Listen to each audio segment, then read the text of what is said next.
Good morning everyone welcome back to my channel. केमन आछो तोमरा सबाई? आशा करी भालो आछो और आमराओ किन्तु भालो आछि। आज रविवार सकाल एखन 8:30 मतन बाजे। तो आजकेर ब्लगटा एखन थेके स्टार्ट करछि। तो भिडियोटी स्किप ना करे पुरोटा देखते थाको। सकाल बेलाय घुम दिए उठे प्रथमे जानलाटा खुले सोजा चले आसलाम छादे। और आमी जेहेतु प्रत्येक दिन एसे छादे जे काकके खाबार दिई, तो आजकेও सेरकम चले एसेछि। किन्तु एखन सकाल 8टा बाजलेও आकाशटा देखे मने हच्छे ना जे सकाल 8टा बाजे, केनना आजकेर वेदारटा एकटु मेघला, केमन एकटा कुयाशा कुयाशा भाब छिलो सकाल थेकेई। तो যাই হোক এই যে কাককে সব খাবার দিলাম, কাকরাও সব চলে এসেছে। আর কালকে রাত্রেও কিন্তু একটু বৃষ্টি হয়েছে, এই কারণে দেখো গাছগুলোর পাতাগুলো পুরো ফ্রেশ আর বৃষ্টির জলের ফোঁটাও পড়ে আছে, দেখতে কিন্তু খুব সুন্দর লাগছে, তাই না? চলে আসলাম নিচে। আজকে টিফিনে হচ্ছে ডিম টোস্ট, আর যেহেতু দাদা বেরোবে তার জন্য ডিম টোস্ট আর সাথে চা করেছি। তো এই খেয়ে দাদা বেরিয়ে যাবে আর আমরা এই খেয়ে তারপরে একটু ঘরের কাজকর্ম এগুলো করব। বাজার আছে আজকে, যেহেতু রবিবার বাজারেও যেতে হবে, তো সেই কারণে কালকে সারাদিনই বলতে গেলে কম বেশি বৃষ্টি হয়েছে। তো আজকে দেখো রোদ্দুরটা উঠেছে, আর এখন কি হচ্ছে এই রোদ্দুর এই বৃষ্টি। তো রোদ্দুরটা দেখেই জামাকাপড়গুলো নিয়ে চলে আসলাম ব্যালকনিতে। তো জামাকাপড়গুলো দিয়ে তারপর দেখো গাছগুলো বেশ ফ্রেশ হয়ে আছে, তো ভাবলাম একটা ভিডিও করেই নিই। তো দেখতেও কিন্তু কি ভালো লাগছে, তাই না গাছগুলো? জামাকাপড় বাইরে দিয়ে চলে আসলাম ঘরে। এদিকে মা আজকে শাপলা রান্না করবে। তো আজকে মানে এই বছরের প্রথম শাপলা আসলো আমাদের বাড়ি, কিন্তু দুঃখের বিষয় এই টাইমটা নাকি শাপলা খেতে নেই। তো আমরা জানতাম কিন্তু খেয়াল ছিল না, তো করা হয়ে গেছে আর কি করব। আর এই যে শাপলার ফুলের বড়া খেতেও কিন্তু বেশ ভালোই লাগে, বেসন দিয়ে যে বড়াটা করে সেই ভাজাটা। আর আজকে রেসিপি হয়েছে কি এই যে রুই মাছের ঝোল আর শাপলা ভাজা। দাদা তো বেরিয়ে গেছে, মাও বেরিয়ে গেছে, আর আমি বেরিয়ে পড়লাম বাজারের উদ্দেশ্যে।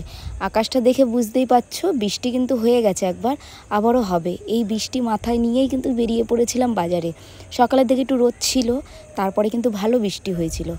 বাড়িতে চলে আসলাম, আর সেরকম কিছু সবজি বাজার করিনি, মানে ওই শসা টমেটো একটু পটল এগুলোই করেছি। বেশিরভাগ বাজারটা আজকে মাছ করে নিয়ে এসেছি, কেন সবজি এমনি খেতে ভালো লাগে না, তো বেকার আর সবজিটা কিনলাম না। এখানে মাছ আছে ভোলা মাছ, রুই মাছ, তেলাপিয়া মাছ আর হলো লোটে মাছ। এই দেখো এটা হলো লোটে, এটা তেলাপিয়া, আর এই যে ভোলাগুলো দেখতেই পাচ্ছ সুন্দর করে টিফিন বক্সে ভরে রেখেছি ভালো করে ধুয়ে। এটাও কিছুটা লোটে মাছ আলাদাভাবে রেখেছি, এটা রান্না করব। আর এখানে আছে এই যে রুই মাছ আর একটা বড় তেলাপিয়া গোটা রয়েছে, এই যে সেটা একটা আলাদা টিফিন বক্সেও করে রাখবো। আর এখানে লোটে মাছটা কিন্তু যে রান্না করছি, লোটে মাছটা আমাদের বাড়িতে কেউ খায় না, কিন্তু আমিও খাই না। তা আজকে তাও বাজার দিয়ে নিয়ে আসলাম একটু লোটে মাছ, কেননা আমি ভিডিওতে দেখেছি লোটে মাছ খাওয়া, তো ওই দেখে আমারও খেতে ইচ্ছা করছে। দেখবি এরকম মাঝে মাঝেই হয়, তো এর জন্য আজকে রান্না করে ফেললাম। আর এই ভিডিওটা 2 দিন আগের ভিডিও, তো এই ভিডিওটা আজকে এই ভিডিওর সঙ্গে অ্যাড করে দিলাম। আমি এই যে পুজোর স্পেশাল একটা গিফট দাদার কাছ থেকে পেলাম, তো আমি তো ভীষণ খুশি, তাই তোমাদেরকে একটু শেয়ার করছি। আর তোমাদের সামনে আজকে গিফটটা আনবক্সিং করছি। তো চলো কি ফোন কি বৃত্তান্ত সবটাই তোমাদেরকে দেখাবো। আর আগে দেখো ফোনটা দেখিয়ে দিই, পিঙ্ক কালারের। তো যাই হোক আমি চেয়েছিলাম একটা গ্রিন কালারে, তো গ্রিন কালারটা সেই রকম কোথাও পাচ্ছিল না, সে কারণে পিঙ্ক কালারের নিয়ে এসে। তো এর জন্যই একটু তোমাদেরকেও দেখাচ্ছি। আর পাশে মাও ছিল, মার সামনেই মানে ফোনটাকে আনবক্সিং করা হলো। তো তোমাদের কেমন লাগলো বন্ধুরা আজকের এই ভিডিওটা বলো, আর ফোনটা কেমন লাগলো সেটাও বলো। তো আমার তো খুবই পছন্দ হয়েছে। এই বছর আমার স্পেশাল একটা সারপ্রাইজ গিফট, কি বলবো, মানে কেনার ইচ্ছে ছিল, কারণ আমার আগের ফোনটা একটু নষ্ট হয়ে গেছে সেই কারণে। তো এত তাড়াতাড়ি যে পেয়ে যাবো সেটা ভাবতে পারিনি, সেই কারণে আরও বেশি খুশি। আর এটা কি আছে 16 ব্যাপার বুঝি না, কেনার কাম কি দাদা কিনে আনলো এক্ষুনি। নতুন ফোন পেয়ে তো সর্বপ্রথম সেলফি তুলতেই হয়, আমি যে সেলফি তুলতে ব্যস্ত, আর দাদা আমাকে এদিকে ভিডিওর ব্যাপারে একটু বুঝিয়ে দিচ্ছিল।